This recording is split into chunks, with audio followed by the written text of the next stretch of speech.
of the Singularities online conference on Love 2022, organized by the Singularities Journal and Kerala State Higher Education Council in collaboration with Teresian International and the Department of Sociology and Center for Research at St. Teresa's College, Autonomous, Ernakulam. When we say beauty, we take a picture. We have captured a moment. Poetry is a photograph of emotion, a still, silent image of the ineffable. It's why, for thousands of years, people have used it to understand the most inexpressible of emotions, love. Poetry is a form of spiritual communication with the world, with the divine, with nature, with each other, and finally with our inner selves. It remains the language of love because it distills the sad, sweet, warm, and explosive emotions that make up our lives.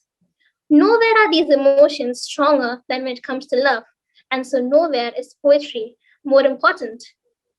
Today we have among us Professor Frederick Turner, Founders Professor of Arts and Humanities, Emeritus, University of Texas at Dallas. As a poet, an author, a cultural critic, a playwright, a philosopher, an interdisciplinary scholar, and so much more, Professor Turner will be speaking to us on the topic, Poetic Language and Divine Love. Sir, words will not suffice to express how glad we are to have you with us today.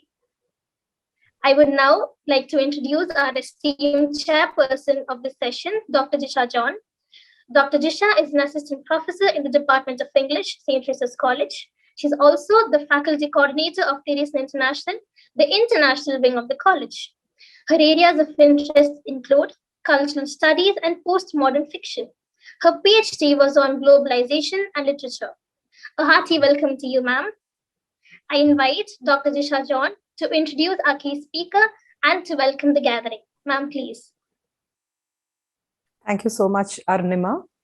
Good morning, all of you present today, and welcome to day 3 of the Singularities International Conference on Love. We are extremely honored and delighted to have with us a multifaceted scholar as our speaker for today's session, Professor Frederick Turner. Professor Turner, who is considered as a major poet of our time, is a cultural critic, a Shakespearean scholar, environmental theorist, a philosopher of science, and a translator who's authored around 40 books.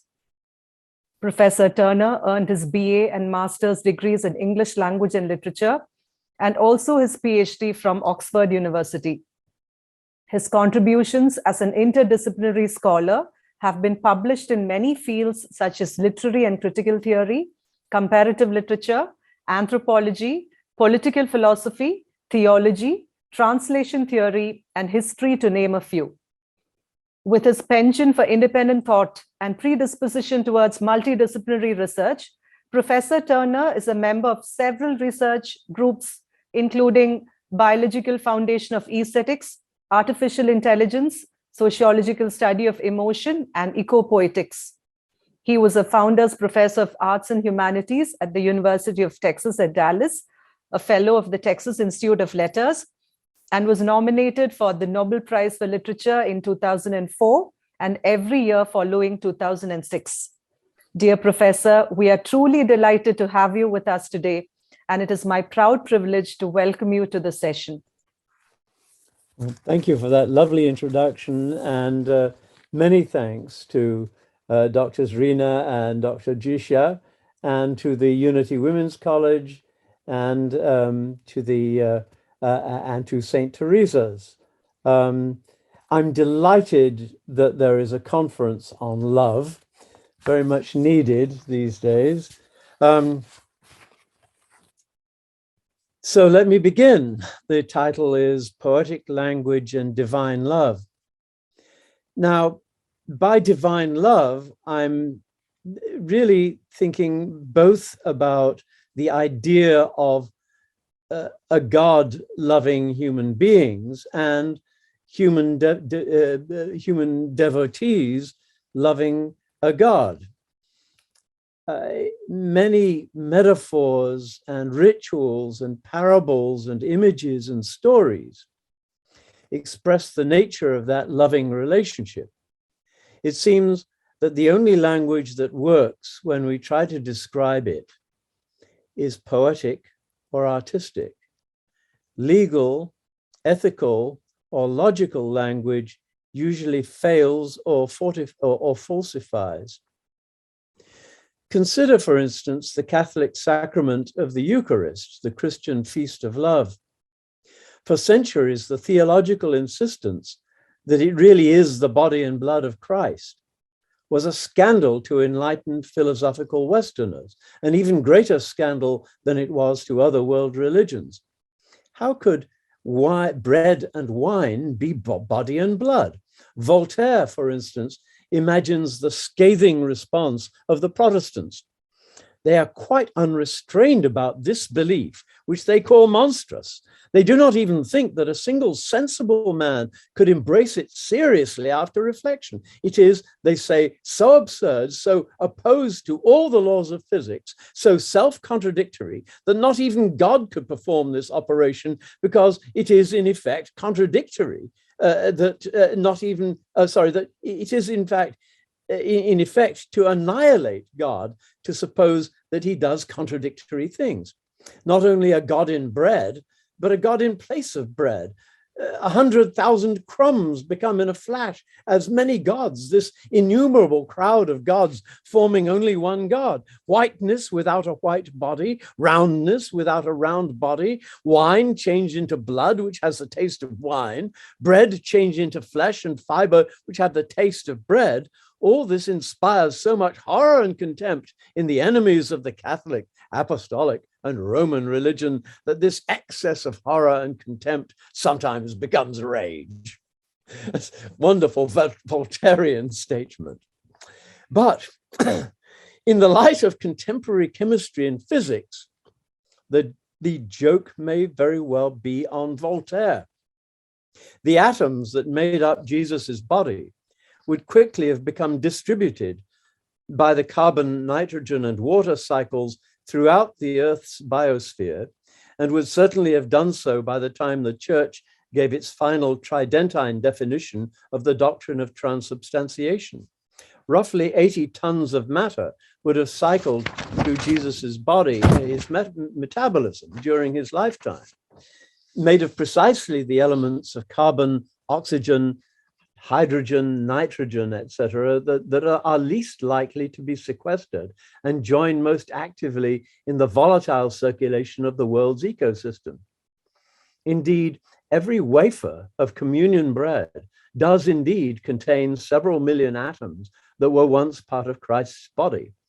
The disciples at the Last Supper would actually have been consuming live skin cells sloughed off Christ's hands as he broke the bread. On a more fundamental level of physics, if matter is made of energy, and energy is a field distortion of space-time, and all fields in the universe are in harmonic resonance with one another, and are thus partly constitutive of one another, as contemporary physics maintains, then every subatomic particle of the communion wafer is partly constituted of the body of Christ. The Eucharist is, in fact, not a mystery at all in the strict factual sense. It remains, however, a mystery in another sense, which offers us a piercing glimpse into the rhetoric, the way of making meaning, the style or metaphorical strategy of the divine in all religions. If the bread and wine are in an everyday physical sense, the body and blood of Christ, the real mystery is what difference the words of consecration make when the priest pronounces them over the altar. What religion maintains is that how we take the everyday miracle of our conscious life in the universe is as much a fact as anything else. Thus, although the bread and wine are equally, in a factual sense, the body and blood of Nero, Shakespeare, Lady Murasaki, and Attila the Hun, our performative act of stipulation makes it the body and blood of Jesus in particular. For the purposes of that performative space, it is indeed exclusively Christ's body. Speech acts, as J.L. Austin has shown, can very handily perform certain kinds of realities into being, as when a couple creates their marriage with the words, I do, or the dealer in poker makes the red threes wild by simply saying they are, or a scientist names a new element, or Congress and President sign a bill into law. The only limit to this activity is whether the existing laws of physics, chemistry, etc., which themselves were performed into being at certain moments in the evolution of the Big Bang, resist the speech act, or if the speech act can survive in the context of other human performative communities that have different conditions for legitimate stipulation. We cannot, by a speech act, prevent ourselves from falling if we step off the edge of the 20th floor, nor compel a group of Muslims to share our own speech act that makes the bread flesh for us. But as we have seen, nature's laws do not resist the description of the bread as Jesus's flesh. And other performative communities are simply not interested in whether the bread is flesh. They do not inhabit the same piece of mental phase space. The real presence of Christ in the sacrament is definitively and exclusively true for Catholics in all the senses they claim for it. But it is so in a somewhat mysterious way that illuminates in a flash the odd metaphorical nature of religious truth. Voltaire's mistake is instructive. It's not that, as a man of the Enlightenment, he was applying the faculty of reason to religious matters where it did not belong. For he was not the one who started that game. The Tridentine Church had already entered the arena of logical definition and standardized axiom and issued its challenge. It was not Voltaire's fault that the terminology of substance and accidents and so on that underpinned the doctrine of transubstantiation was becoming increasingly threadbare as empirical science progressed. Given the obsolete philosophical language and definitions of the then official church doctrine, Voltaire was probably right in poking fun at it. Nor can the mistake be blamed entirely on the Council of Trent and the rationalizing polemic of the Catholic Counter-Reformation. The church was trying, in its own century, to express its deposit of faith in the terms of its time, as it is forever charged to do. Those terms were a mixture of medieval scholastic logic and Renaissance literalism, but they were still alive and imaginatively vital at the time. Perhaps the mistake was, in the stress of contestation with the Protestants, to throw the full authority of the church behind those axioms and definitions, and thus to freeze its own mind into the shape that a live and volatile debate had taken at a particular moment of history. Similar mistakes are made in contemporary debates about socialism and capitalism, where words mean different things to different people, and communities of discourse based on different speech acts come into bloody conflict. Both Voltaire and the theologians were missing the point about the nature of true religious language. One can tell fairly easily whether a piece of religious language is genuine or not if it continues to apply with piercing insight to people across a wide variety of cultures and a long succession of historical periods. The parables of Jesus apply everywhere. The Last Supper has as much meaning in Japan or the headwaters of the Amazon as it does in Europe or Palestine. Likewise, the Bhagavad Gita, Buddha's fire sermon, and the Tao Te Ching. Let us be clear. This is no polemic against organized religion. There is no harm if institutional interpreters seek to expound the inner meanings of genuine religious language and practice in their own local ephemeral terms, or even if, for the sake of bureaucratic organization, rough rules of thumb are generated to guide conduct and keep people on the same page. After all, churches and temples are good things, and they need to be built, paid for, staffed, and maintained. Rituals need to be devised, rehearsed, and mounted.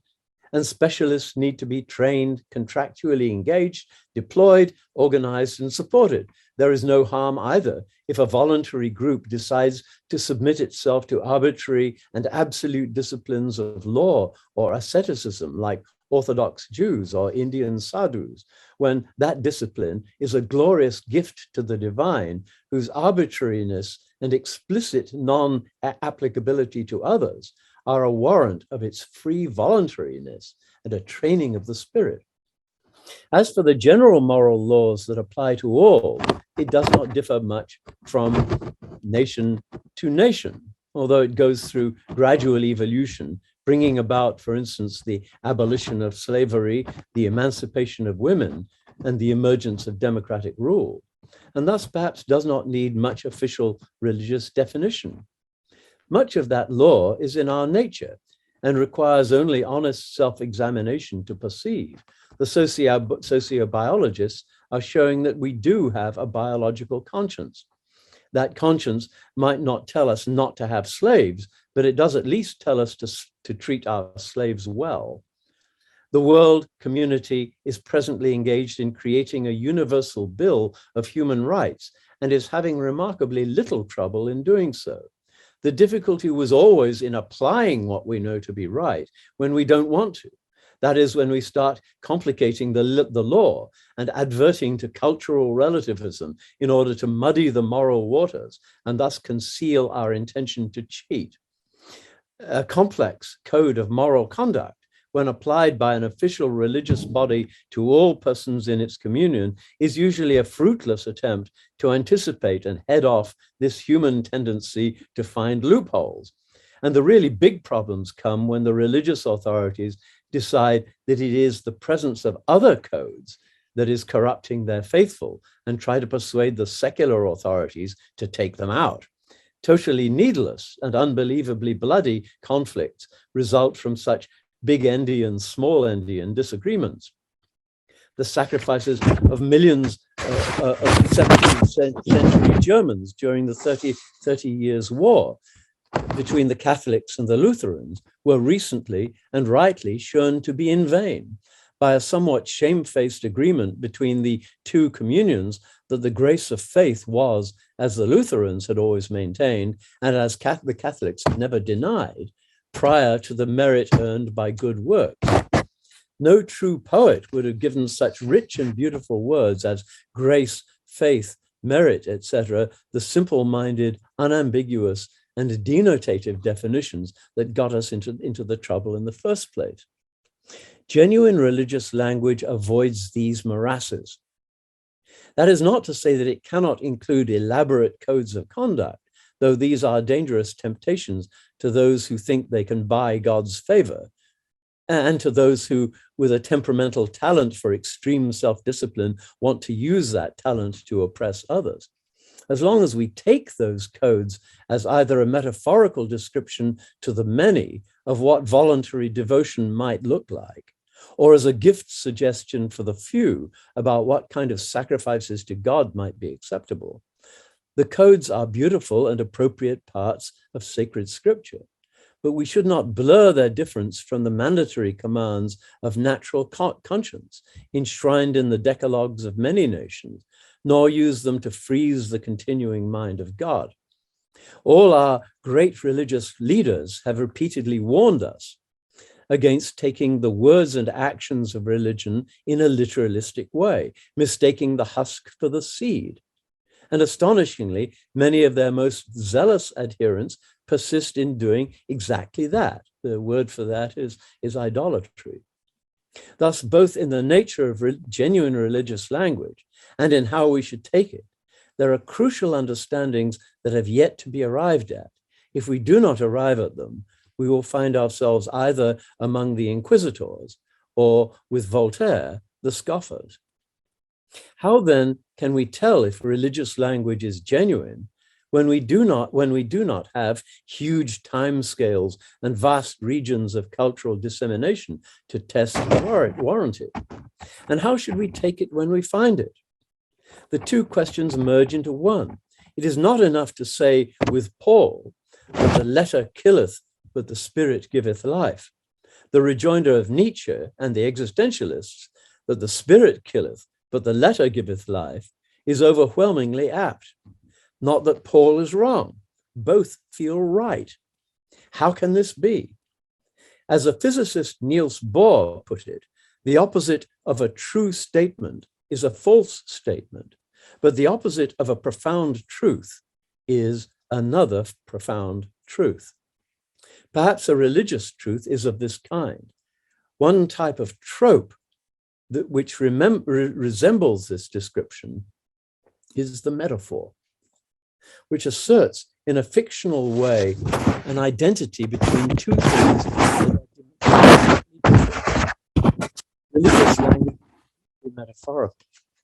It is also richly allusive, dense, and often ambiguous, packing centuries or millennia of implication and etymological development into its diction. I am told that the Arabic of the Quran is exemplary in this respect. Much religious language is in verse. The old Hebrew word for prophet also meant poet. Let us seize the bull by the horns and make what may at this stage seem to be a rather obvious point. Genuine religious language is poetic. But this is also a deeply controversial point. Is all poetry religious? Is all good poetry religious? How do we tell true religious poetry from ordinary poetry? It may be that this is a more important line of investigation than any strictly theological one. We have seen how Voltaire, a highly intelligent and informed man of his times, stumbled over language that was not poetic, and how the theologians to whom he was responding had stumbled themselves by trying to make a logical paraphrase of the poetry they had inherited. The scriptures they disputed remain untouched, as relevant now as they were then. Only the poetry survives. And if we look at it, if any poetry is good enough to survive for long enough, it becomes religious scripture. Over 3 millennia, the Mahabharata, an explicitly artificial epic of magic, love, and war, became sacred scripture. So also the erotic poetry of King Solomon. The Iliad, an archaic Greek saga of love and betrayal, equivalent to a very good violent action movie of the 20th century, took only about 400 years to become a religious text, much to the scandal of Plato. An anthropologist from Mars visiting England would probably dismiss the artificiality of our art-religion distinction and describe Shakespeare as a major deity with a strong religious cult. But this point has already been made. But many religious people would be rightly suspicious of an attempt to reduce religion to poetry and metaphors. In a sense, the fundamentalist Baptists, who insist on the literal truth of the Bible, are with Nietzsche and the existentialists on this one. If religious language is a set of pretty stories and metaphors to sugarcoat the pill of a chilly and abstract deism, it is probably not worth having. Indigenous tribal religious leaders are famous for telling well-meaning anthropologists that their myths and rituals are not just symbols, but realities. How can we reassure them? The issue is whether religious metaphors and symbols are merely metaphors and symbols. The Catholic Church has a rather neat definition of a sacrament, the outward and visible sign of an inward and invisible grace. The implication is that there are signs, metaphors, symbols that are also realities. The metaphor reality distinction simply does not work. Currently, sociological research on the language of the sciences shows that real effective scientific knowledge is metaphorical and analogical all the way down. There is no pure scientific knowledge. Even mathematics is one more set of metaphors, though less obvious because of its reductiveness than the vitalistic or intentionalistic metaphors that give such offense. The scientists are right without knowing it. The nature of reality is itself metaphorical and symbolic, and thus any language that accurately describes it must be too. If the universe is made of information, as we have tentatively concluded these days, then it could scarcely be other than metaphorical and symbolic by nature, since metaphors and symbols are the way in which information is connected, and the universe is by definition connected. So let's correct our statement for Nietzsche, the Baptists, the existentialists, and the tribal spirit doctors, to the effect that by saying religion is metaphorical, we do not mean that it is not real. If we accept metaphor as a real constituent of the universe, then perhaps we can be trusted not to use the word as a dismissal. Among the Ndembu people, with whom I spent part of my boyhood, with my father, Victor Turner, and my mother, Edith Turner, the term for a fundamental religious symbol, what Catholics would call a sacrament, was chijikijilu. The word itself was a metaphor. In its literal sense, it means a blaze, the mark one would cut on a tree in order to find one's way back from unknown territory. One of the most dangerous aspects of living in a hunting horticulture society like the Ndembu is getting lost when one is exploring or hunting. So a chijikijilu is a real thing, a physical mark on a tree. It reveals real territory previously unknown, but it also changes the landscape, adding an area, whatever is within eyeshot of the blaze, to the known territory of the village. One cuts a chijikijilu at the exact boundary between the known and the unknown, in linguistic terms, between the expected terminological formula and the babble of gibberish. It is poetic language, but it is eminently useful and a real feature of the world once it is made. Shakespeare makes much the same point in his great love drama, A Midsummer Night's Dream. The poet's eye, in a fine frenzy rolling, doth glance from heaven to earth, from earth to heaven, and as imagination bodies forth the forms of things unknown, the poet's pen turns them to shapes and gives to airy nothing a local habitation and a name. Shakespeare and the Ndembu thus solve the pretty paradoxes of Ludwig Wittgenstein in the Tractatus Logico-Philosophicus, whereof one cannot speak, thereof one must remain silent, and the limits of my language are the limits of my world. Paradoxes, because in speaking of that whereof one cannot speak, he is not remaining silent. And to speak of limits implies that one has already been in some sense on the other side of them to make sure they really are the limits. The deepest religious and poetic language is a blaze, a chijikijilu, that conducts us between the known and the unknown, the not yet articulable and the sayable, the past and the future. It is, in a sense, constitutive of the present moment, to the extent that the present moment is that which mediates between the past and future. Before human beings came along to use words and visual symbols and music and pretense and masks and sacraments to do it, biology was doing it through the language of DNA in that unique moment of sexual reproduction when the two different gametes come together in a symbolon, that is, that which is thrown together to make a new, unique individual. On rare occasions, that symbolon can be the great grand poem of a new species. And physics was already doing it when it cooked up a new element in the collapsing core of an old star. Poetry is fast evolution. Evolution is slow poetry. Poetic language is not only metaphorical, dense, allusive, and so on, but performative in its essential nature. It makes come into being whatever can do so, given the existing stipulations of nature and given a performative community that can assent to its legitimacy. With poetry, I here include all the arts, painting, drama, even music, which is the purest of all performatives, directly stipulating an emotional state and making it be through the neurophysiology of audition. A metaphor itself is a sort of speech act or performative stipulation, since it enacts by its statement within a community of assent to its provisional authority a contextual frame for the subject of the metaphor, creating a lexical link in the structure of the language. And all language, with the possible exception of some syntactical fragments, is made of more or less fossilized metaphors.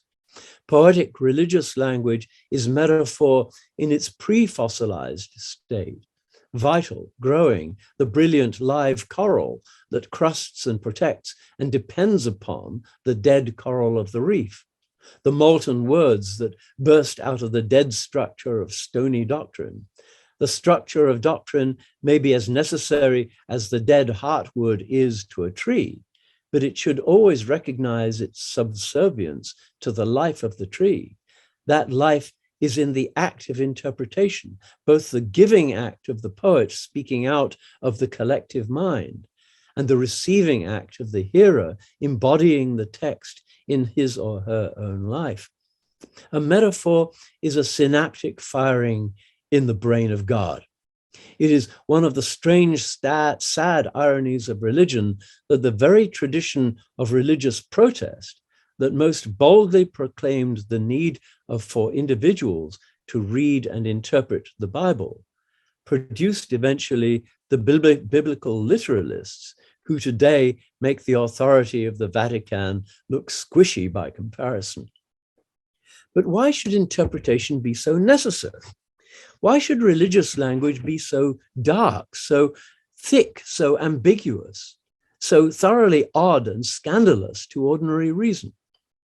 In Huckleberry Finn, Huck informs Jim that in France, people speak French.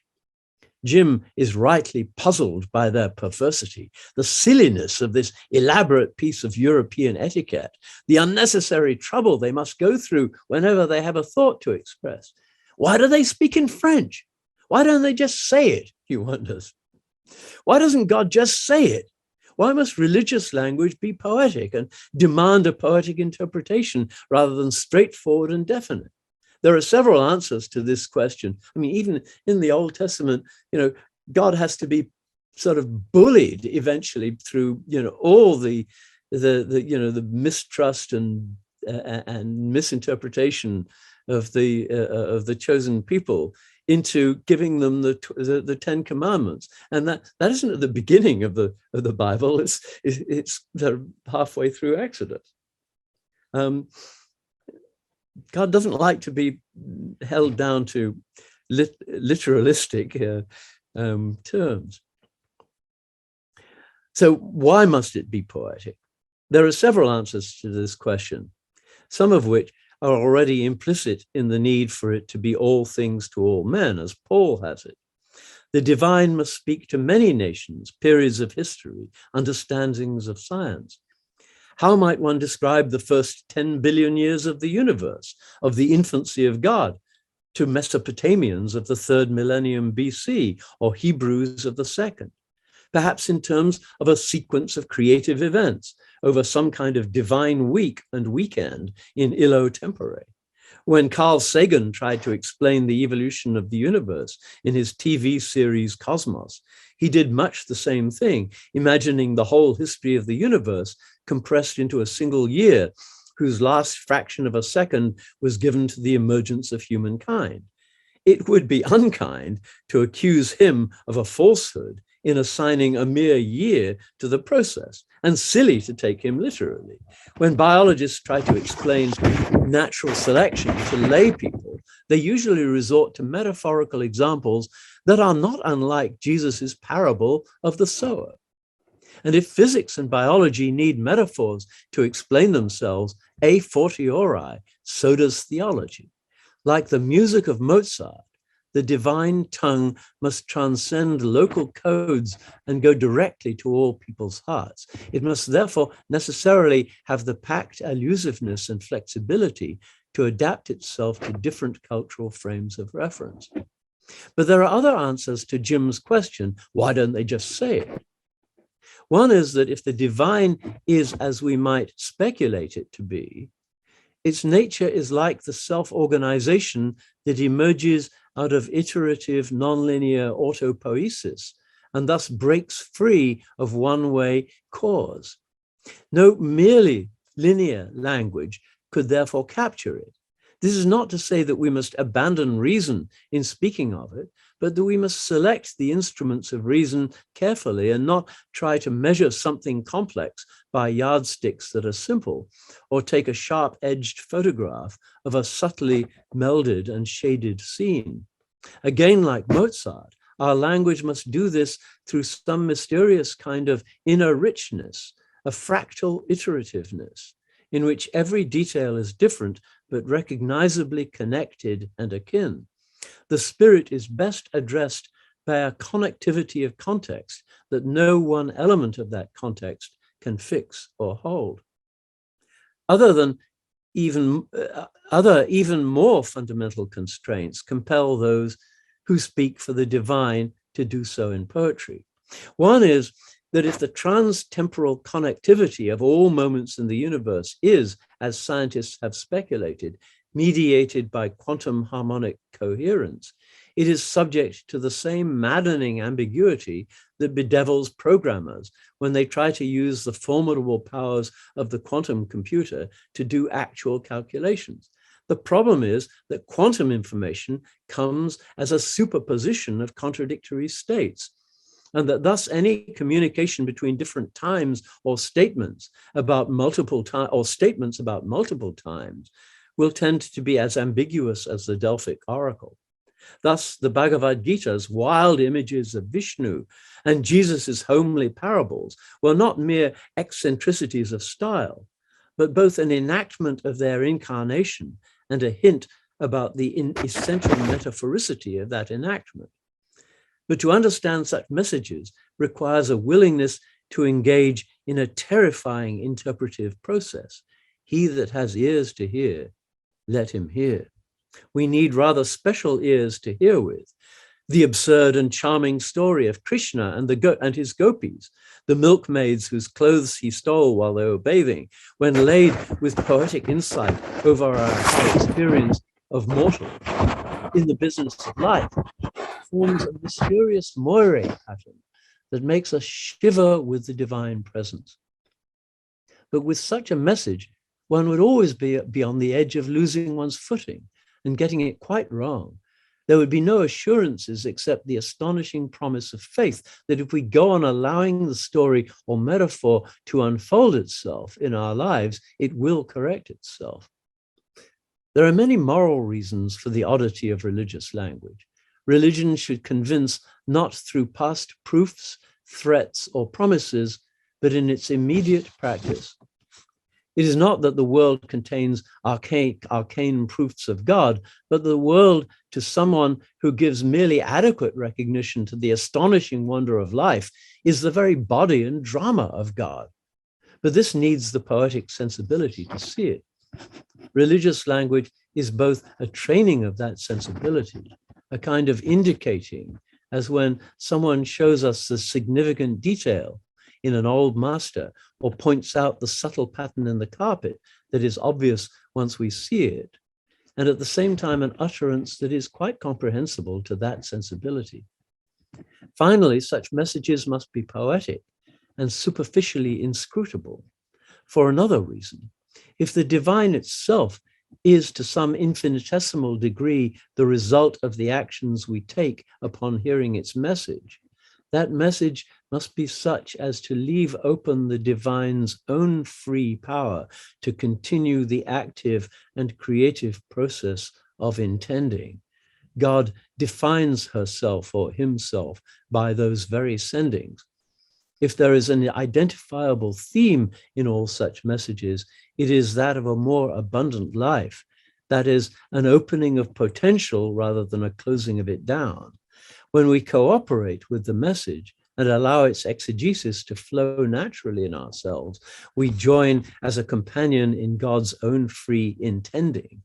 Interpretation, metaphorizing, and poetry are not just comments upon the nature of universe creation, they are universe creation.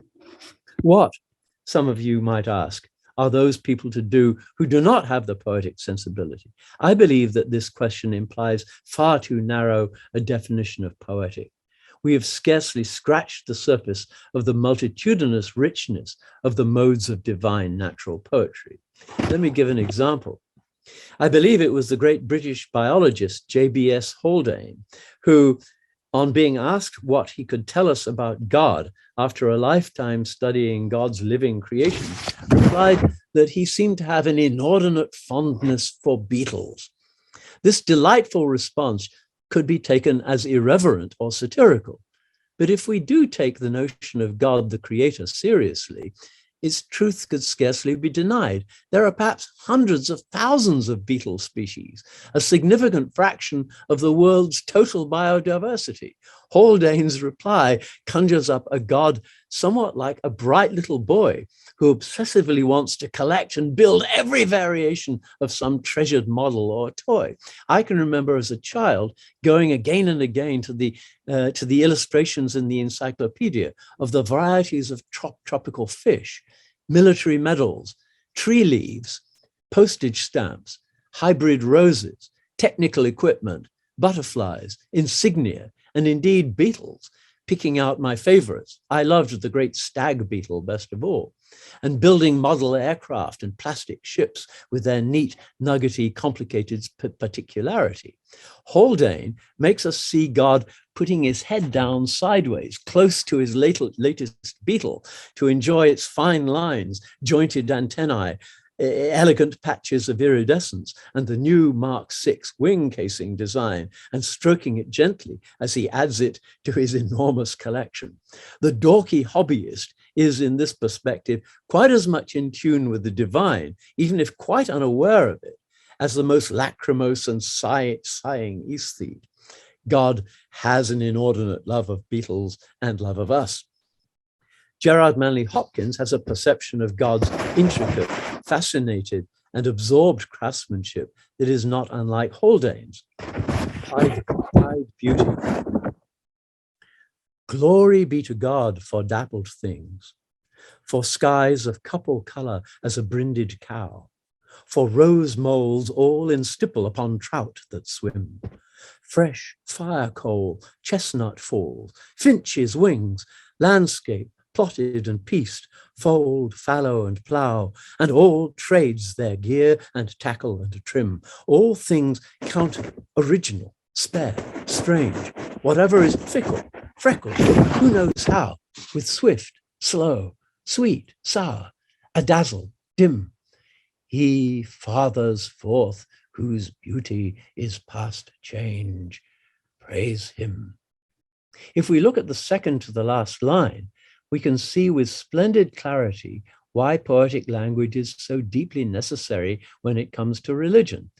Nature as fathering forth in Hopkins's poem is God's great ejaculation of seeds into the womb of nature itself, each one somehow expressing both its own uniqueness and the hereditary stamp of its father, both the unity and the multiplicity of God's own nature. His beauty is past change. At first glance, an orthodox statement of the Platonic Catholic theology of Hopkins's own time and chosen submission. God is changeless beyond change. But this idea is at once interrogated by the diverse and protean changeableness of the world that bears its father's likeness. Past change could also mean all the changes that took place in the past. God's beauty is precisely the whole history of change and growth and unfolding. The phrase has one more possible interpretation. To be past something could indeed mean to be no longer within the realm of that thing, according with orthodox theological definition, with the orthodox theological definition of divine eternity.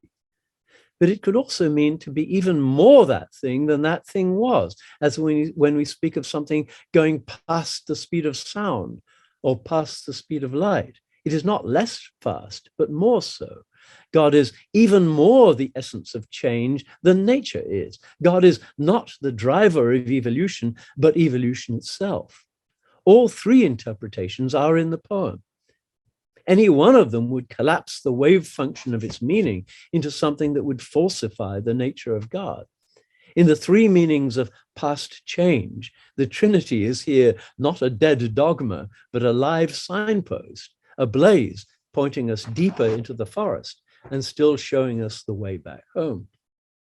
There is then a weird, surreal poetry in God's conversation with the humans that are the neurons of God. Gopis, weeping statues, African ichthyphalic fetishes, the Hajj to Mecca, and all. The divine language is amateurish, indirect, wayward, fickle, freckled, who knows how.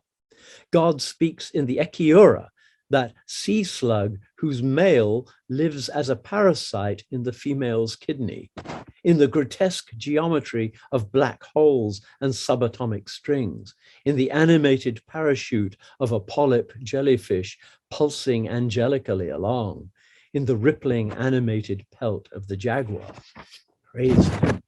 All praise him.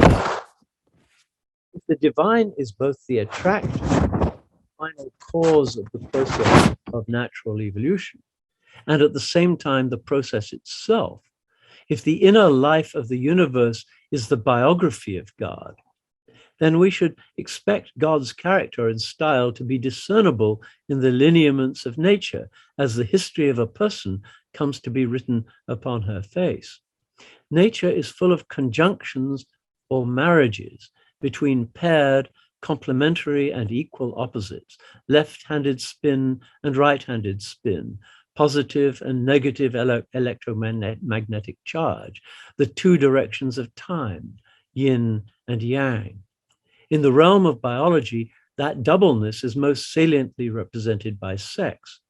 The word nature is cognate with natal, generate, kind, and indeed cognate. Nature is reproduction, or rather new production through reproduction. The great invention of biological reproduction, sex, is a sort of reprise of the way that natural physics managed to split nothingness into positive and negative somethingness. If nature is both male and female, the divine is both also. Thus it would be as accurate to say she mothers forth whose beauty is past change as he fathers forth. It would not be as accurate to say it neuters forth, although it would to some extent be accurate. Neuter animals and plants can only clone themselves, and there is thus less fourthness in their production, less originality. Individuality, sexuality, and original creativity are strongly linked in biological reproduction and must correspond to some doubleness in the divine nature. We have many splendid images of the maleness of God. In recent centuries, at least in the West, fewer images of her femaleness. Some of the mainline Christian churches have, with a little jolt of surprise, been awoken to this omission in the last few years. There are plenty of female spirits, angels and saints, not to speak of goddesses, popular worship, animist, polytheist, and monotheist alike. But the more intellectual religious traditions are not by any means lacking in the seeds of such imagining. Consider Kuan Yin, Canon, the female bodhisattvas, the Jewish Shekinah, the Virgin Mary, Urania, Hagia Sophia. Any account of the style of God is incomplete without a deep imagining of her femininity. The more difficult today when we can no longer associate the female with stereotypical social and cultural attributes such as passivity, emotionality, dependency, or an exclusive role in nurturance. The female brings to reproduction at least as much genetic material, the active principle of organic development, as the male. And in those societies in which progress in technology and economics have permitted it, her achievements in traditional male activities are at least as impressive. Nevertheless, the flavor of female love, of female ingenuity, acceptance, subtlety, depth, generosity, wit, and passion must be combined with the male versions of those characteristics if we would get a fully rounded picture of the divine. Looking at the divine in the female light, we see suddenly the astonishing creativity inherent in acceptance, the glory of the moral quality of virginity, the intactness, of immaculateness, the sweetness and delicacy of the divine, her capacity to be wounded by the pain of those she loves, her motherliness, her witch-like Aphroditic powers of transformation, her familiarity with the dark world of death, her gentle but ruthless sense of humor, her strangely judging non-judgmentality, if you see what I mean, even her seductiveness, her own dream of self-enjoyment. Men may have versions of all these qualities, but they are often obscured by other more obvious characteristics. Deso Castellani's poem, Deso catches something of this. He's a 20th century Hungarian poet and an agnostic unbeliever, but he's just had a divine vision in the dawning sky. Here he describes it. Under a lace veil streamed a mantle, fairy tale, from the frail deeps of twilight, diamond pale, blued with such a blue as the morning dew, which a lovely lady dons for her surtout, and a gem whose hue dusts with its light the pure peace of the air, the otherworldly raiment she would wear, or an angel pins with virgin grace a brilliant diadem into her hair, and a fine light chaise rocks to a soft halt, and she glides in quieter than a dream, and its wheels agleam, on it rolls again, a flirting smile glimpsed on the face of the queen, and then the stallions of the Milky Way with glittering horseshoes gallop through the spray of carnival confetti, each flake a star of bright gold, where hundreds of glass coaches are. Those rhymes, by the way, are in the original. That flirtatious smile on the face of the Queen of Heaven is a masterstroke of truth-telling. It is something we must work to understand in our imagination. Let us try to come at it in a logical way. Many of the great religions assert that the closest we can get to the divine is the miracle of another person. If we want to know what God looks like, they say, we must look in the eyes of our neighbor. Their innerness is what God is most like. Accordingly, the contract we have with God, or should have if we are not estranged, is imaged in terms of the closest human relationships. God is most often called our Father, but the Heavenly Mother is nearly as frequent. Jesus and Krishna are images of our brother. In Christianity and perhaps in Buddhism, the divine is represented as a beloved and holy infant. The gorgeous poetry, the carols, the green and red and gold of the Nativity clearly convey a large moiety of the joy of religious experience. In our own theological fantasy, the divine is literally our descendant, our child. Jesus is the Son of Man. The Egyptian Horus, too, is seen as the beloved son. And in the Mesopotamian religions, it is often the sacrificed son who is the most perfect image of divinity. A Christian nun becomes the bride of Christ. Psyche is wooed and won by the god of love. Krishna is the divine lover of Radha. And throughout the mysticism and poetry of Islam, Judaism, and Christianity, the human soul is described as the girl who becomes a woman through the masterful desire of the divine lover. St. John of the Cross and John Donne spring at woman to mind. Donne will never be chaste except thou ravish me. The Shekinah, the spirit of the Jewish people, and the spirit also of the Sabbath and the Holy Torah, is the bride of Adonai. The relationship of friendship is also called upon as a way of speaking about the comfort and support of our divine companion. And the loyalty of the faithful follower to the generous and heroic leader is implicit in the almost universal term Lord.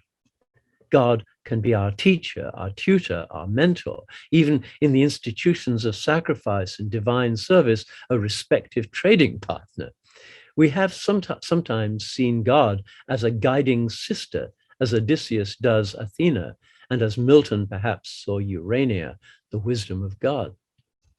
But the one relationship we seemed increasingly to shy away from or repress is the relationship of the human male lover to his divine female beloved. The ancient institutions of the Vestal Virgin or temple prostitute recognize that relationship.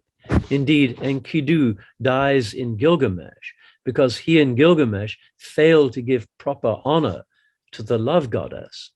Adonis is dismembered when he rejects Venus, and Pentheus suffers a similar fate when he profanes the rituals of the Bacchantes. Perhaps we should reconsider the relevance to our own worship of the circum-Mediterranean and Middle Eastern cults of the love goddesses, Ishtar, Astarte, Ashtoreth, Inanna, Isis. In the Middle Ages, the cult of the Blessed Virgin Mary came strangely close, as C.S. Lewis remarked in The Allegory of Love, to the idolatry of the Minnesingers and the Goliaths for their profane mistresses. But the incestuous barrier between Holy Mother and earthly mistress, and the doctrinal one between the divine Latria and human Dulia, was never fully breached. Dante's Beatrice is not quite God.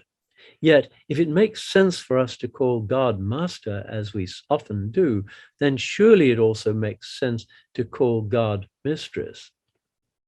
In Genesis, God creates us in his image and also male and female. Judaism, Christianity, and Islam, like many other religions, have at their root an admission that the divine is quite as much female as male. Thus, any term of respect and love which applies to God in its masculine form must apply with equal force in its feminine one. If God is a master, then God must also be a mistress. If our Lord, then also our lady. If a husband, then also a wife. What follows from this thought is that if we are to fully round out our imagination of our relationship with the divine, perhaps we must school our fancy to include the passion of our relationship with the divine. If we are to fully round out our imagination of our relationship with the divine, perhaps we must school our fancy to include the passion and submission of a lover before his mistress, of a husband before his wife, when it is the lover, the husband, who is the human partner, and the mistress, the wife, who is the divine one.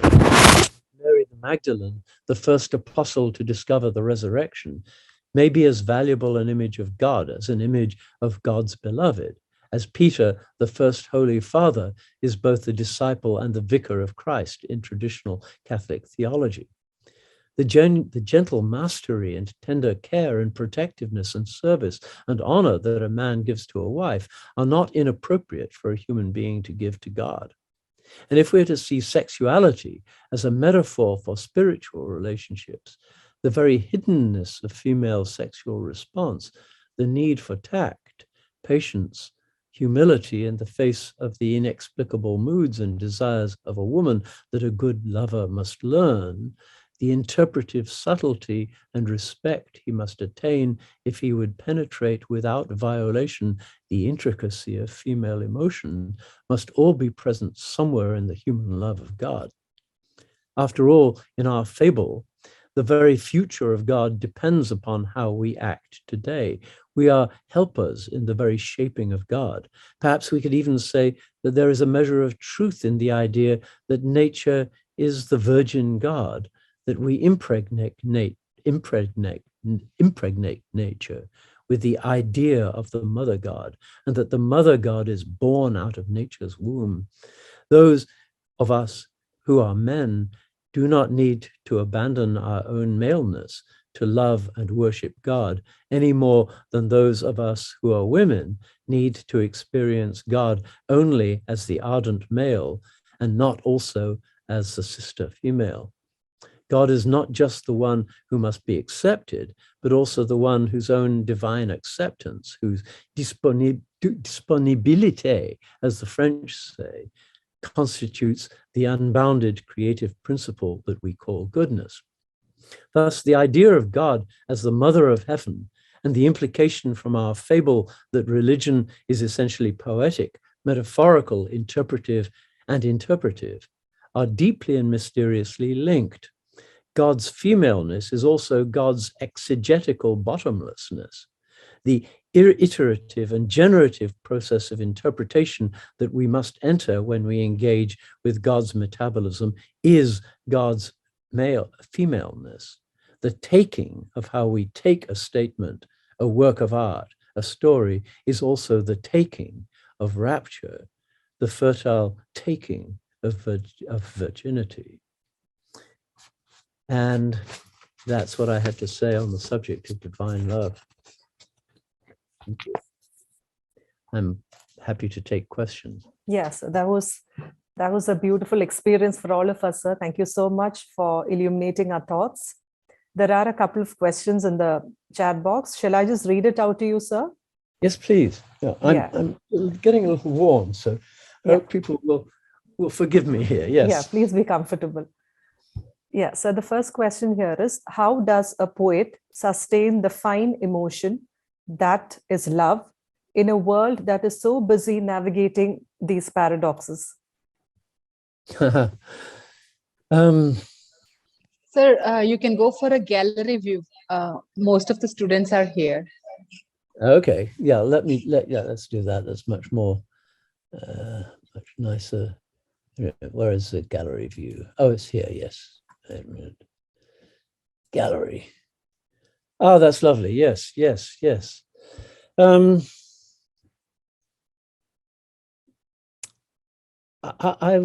If I'm understanding the question right,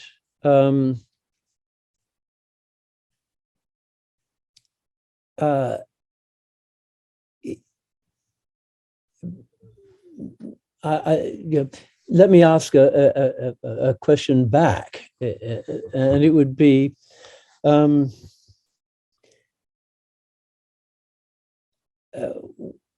why should the deepest and fullest kind of feeling be incompatible with the profoundest and most complex thought? It seems to me that we are at our best when they're both happening together. If one reads a great novelist like, say, Henry James or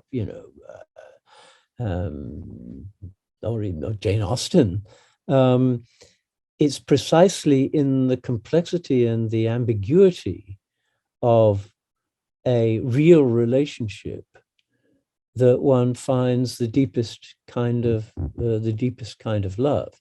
Now, did I? Who asked the question?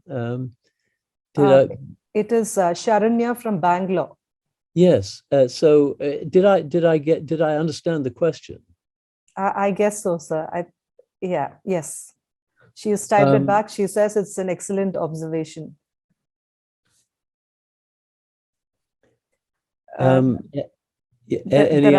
There are more questions, sir. Can I please read it out? Yeah. So another one says, it will be greatly appreciated if you could provide an explanation on performativity induced by religion. Sorry, the performativity induced by of religious scriptures. Oh, yes.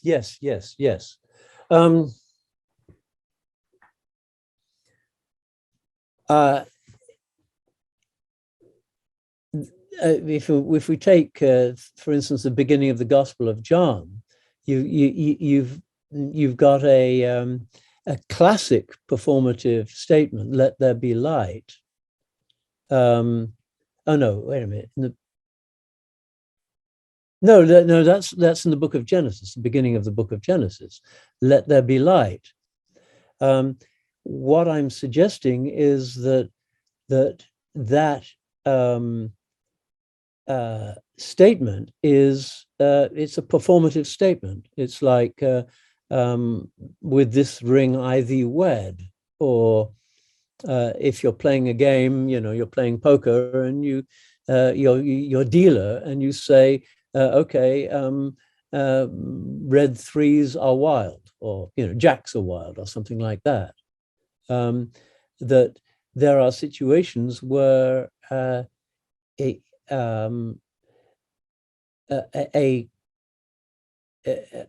truth can be made by the statement of it, right? Certainly, empirical truth depends on a correspondence between the form of the statement and the case, the physical reality of what one is making a statement about. Like, for instance, if I say it's raining, and if it is raining, then it's true. If it's not raining, then it's false, right? So it's dependent upon evidence. If I make a rational statement,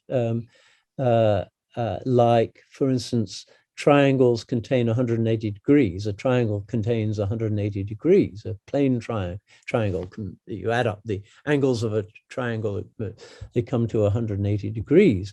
That statement is true by definition. You don't need to go and check thousands of triangles to make sure, that they all add up. Each of them it contains 180 degrees. It's not empirical. You don't need evidence to prove it. It's true by definition. Performative truth is a third kind of truth. It's a truth that is stipulated and made up. I mean, for instance, the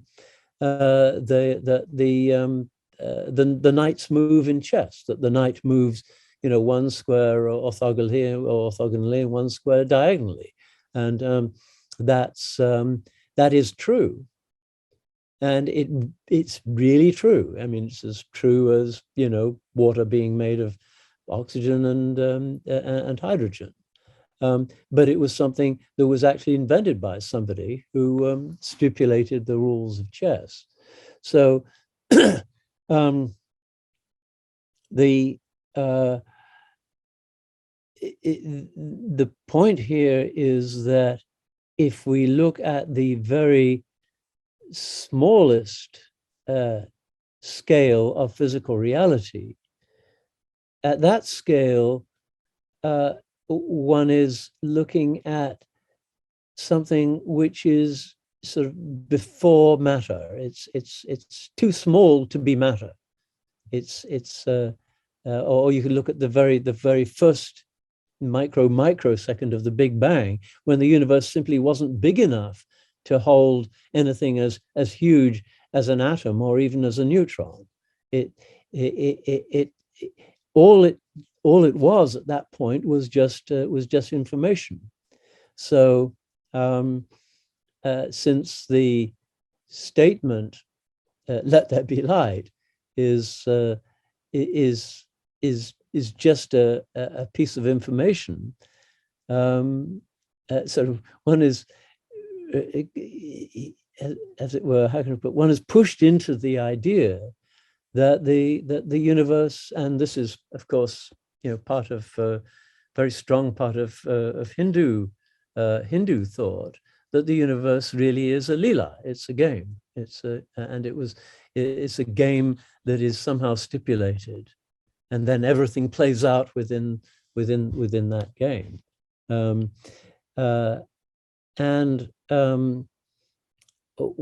of the implications that I was running across in putting this piece together was that there is a relationship between this kind of activity and artistic activity, and that if one looks at the dynamic of how it happens, that dynamic is love. It's love. That's so beautifully explained, sir. There's another question. Shall I just read that as well? Yes. Yeah. How does the fading of religious faith in the contemporary world find translation in modern poetry? Yeah.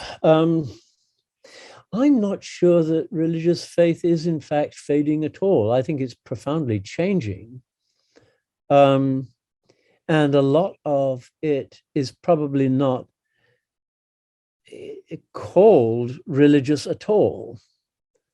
That maybe in retrospect, we would call it religious. One of the things that anthropologists, a beginning anthropologist goes into some, remote community, and they encounter all kinds of practices, mysterious practices that don't seem to be functional, like raising crops or something like that, or hunting animals. And they say, what we've got here is a religion. And then they go and talk to the local spirit doctor or whatever, and say, and they say, well, tell me about your religion. And spirit doctor says, what do you mean religion? This is just what we do. This is what the people do. We deal with the spirits and so on. Religion is a name that we give to certain kinds of behaviors. I think a lot of, I sometimes think of an anthropologist from Alpha Centauri that comes down to the Earth and sort of looks at what we do and categorizes a whole lot of stuff that we think is, very solid, serious stuff, like, the bank interest rates or something like that, and manufacturing systems and so on, and categorizes them as religion.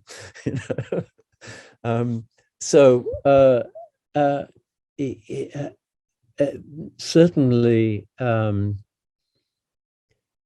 only a very small proportion of our human activity seems to be simply utilitarian, and I think that goes even more for poor people than for rich people, which is a huge paradox. That human life is games and rituals and entertainments and fantasies. We create around us this web of imagination that it corresponds at times, when we get it right, as in science, to elements of the rest of nature. But then we are part of nature. We evolved as a certain kind of animal. And so our games are, you could say, a kind of a continuation of the kinds of games that our animal ancestors were playing. And we now know from study of social animals that animal rituals of territoriality and mating and sexual contestation and so on, decoration. Animals either decorate themselves through biological means or decorate themselves through technological means. I think of the blue satin bowerbird in Australia in which the male builds quite a large little lodge on the ground and decorates it. The blue satin bowerbird regards blue as its favorite color, and so it decorates that little bower with anything blue that it can find, and then sets up a little terrace of stones to make it look more beautiful, and then dances in that in that little place. So here we're not the only animals that live in a kind of play world. So that's maybe something that nature does, that it really is Leela all the way down. Yeah, so I think the problem is mostly because, huge proportion of believers, they inhabit the area between, it's a gray area between the literal and the metaphorical. So I think maybe there should be a more intellectually nuanced area of, thought, which should, be at the level of the metaphorical level, which should be encouraged. They are going for all sorts of literal forms. Is that one of the causes for, this thought regarding the fading of religious faith? I think maybe I'm just, getting soft in my old age, but I'm getting much more tolerant of the kinds of mixtures that go on in human life. As I say, our behavior is deeply metaphorical.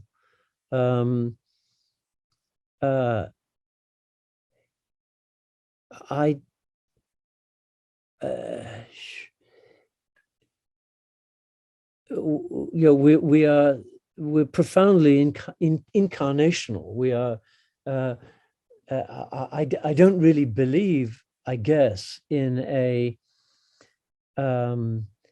physicality that has no spirit or imagination in it, and I don't really believe in a spiritual, in a sort of Kantian spiritual set of decisions that are not embodied, that are not warm-blooded, that are not expressed in symbolic terms. So I rejoice in the mixture myself. I think it's when we become purely utilitarian, and sometimes we can become utilitarian precisely through too narrow and perfect a sense of ethics. I think of one of the great ethical novelists of all time, Charles Dickens, who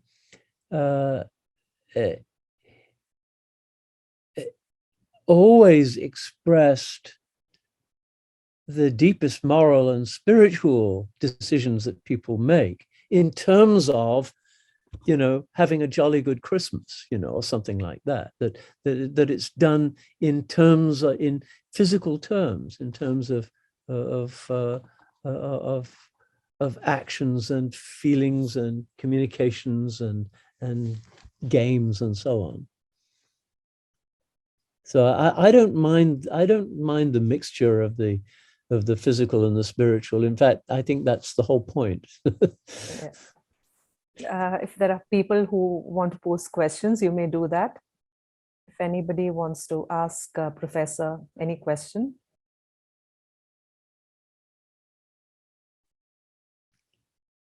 Any other question, you can.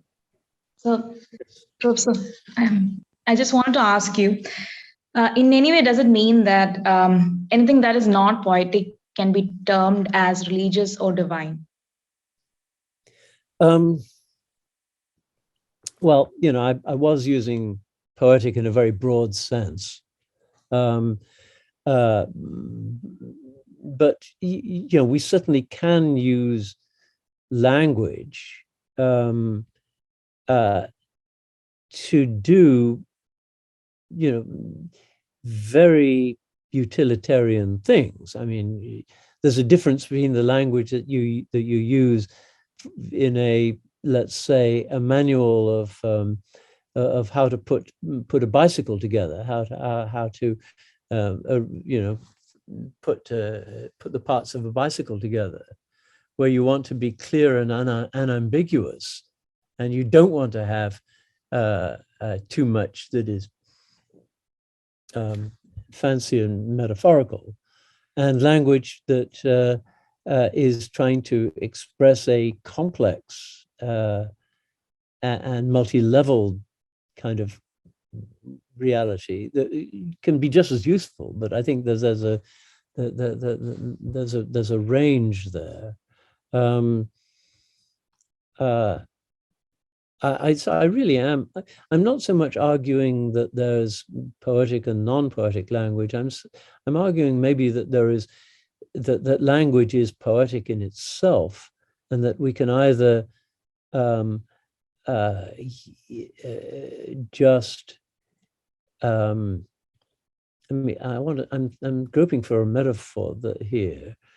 I mean, you can certainly use let's say a statuette of the Virgin Mary to hammer in a nail if you don't have a hammer. But so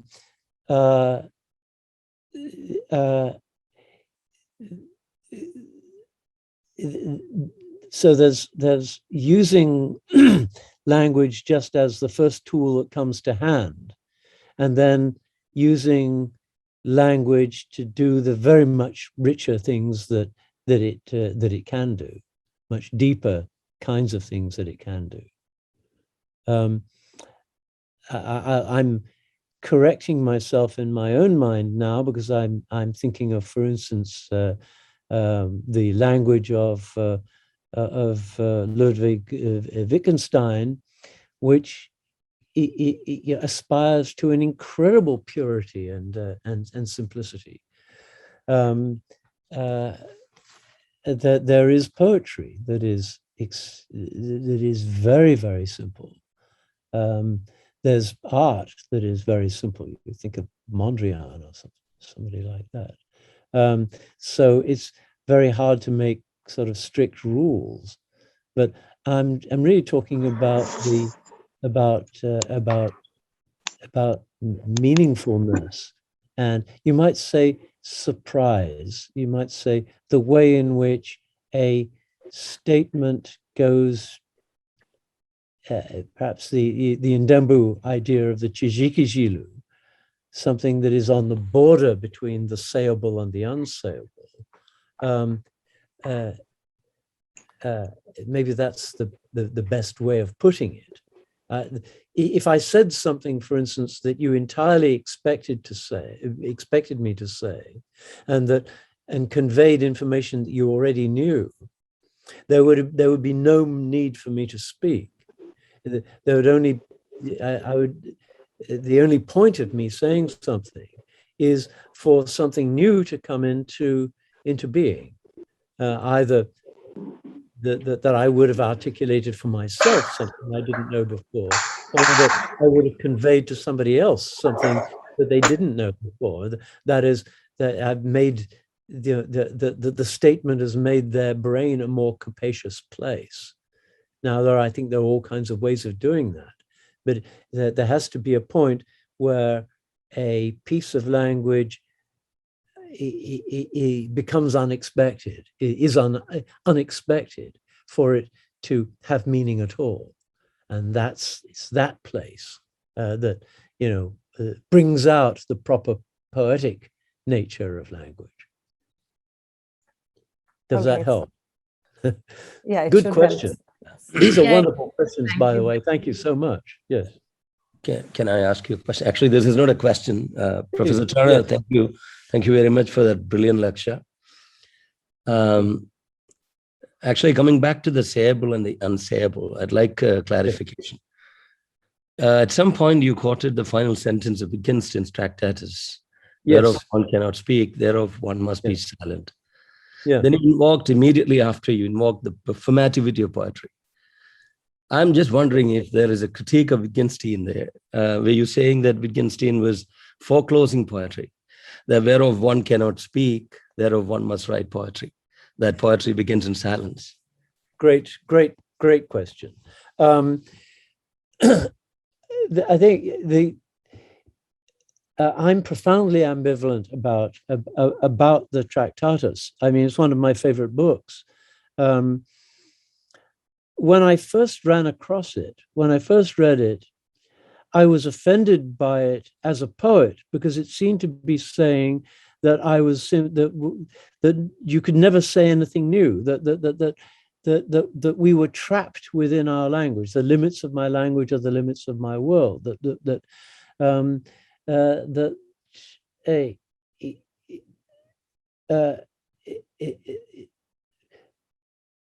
We were in a prison. We were in a prison of words. But then when I thought further, it seemed to me that Wittgenstein had a kind of ulterior motive, that what he, in a sense, it was not so much Wittgenstein saying there is no way out of language. He was rather saying that you don't make any graven images. It was almost a mystical statement that the truth was beyond words.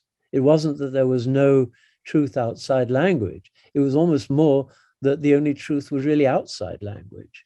And now I didn't agree with that, but it seemed to me that the ambiguity that is going on, if you say whereof one cannot speak, then one has made a noun phrase that names something, but which is a paradox, because if it's that of which one cannot speak, then one can't speak of it. And so one can't use phrases like whereof one cannot speak, if you see what I mean.